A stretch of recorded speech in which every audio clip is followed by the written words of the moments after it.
澳大利亚要用非对称作战思想对付中国，真正失衡的是作战能力还是心态？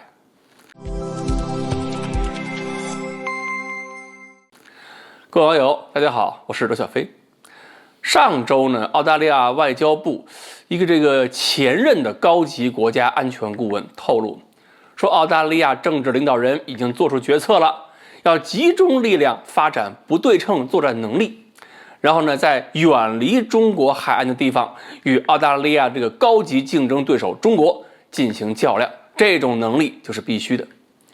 其实呢，非对称作战这个概念呢，没什么新鲜的，中国老祖宗早就会。比如说呢，我们打仗都会希望数量上是非对称的，争取有些个绝对优势。你看兵法上讲嘛，十则为之，五则攻之，倍则分之，就是这个道理。抗美援朝的时候，我们都要尽可能在局部形成兵力火力优势。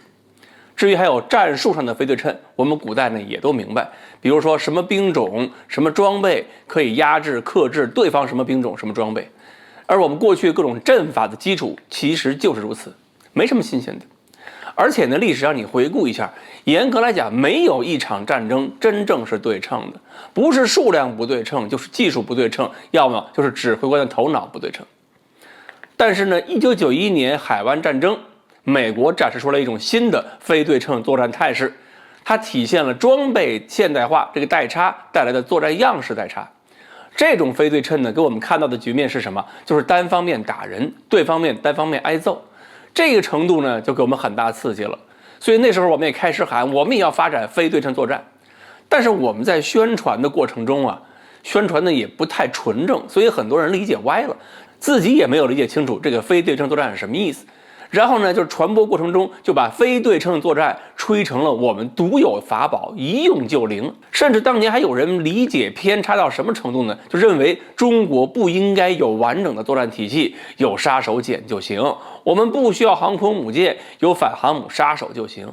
所以我们也不难发现啊，一个国家真正强大的话，不会在非对称作战能力上做刻意追求。发展和建设过程中啊，只要是必要的、需要的、具有技术战术合理性的，什么能力都可以有，小孩子才做选择。而真正的非对称，实际上是我各种手段都具备了以后，是体现在如何的使用上。所以呢，今天看澳大利亚说要发展非对称作战能力对付中国，我觉得这简直就是一个历史轮回了。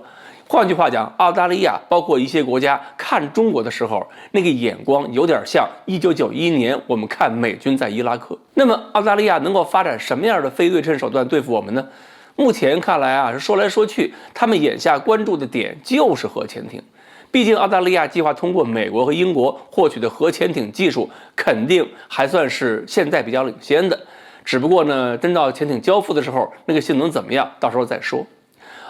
至于说核潜艇能不能够在特定的环境、特定时间形成某种局部优势，我相信有这个可能。但是我们自己经历过那个时代，我们清楚这种非对称思想其实改变不了什么。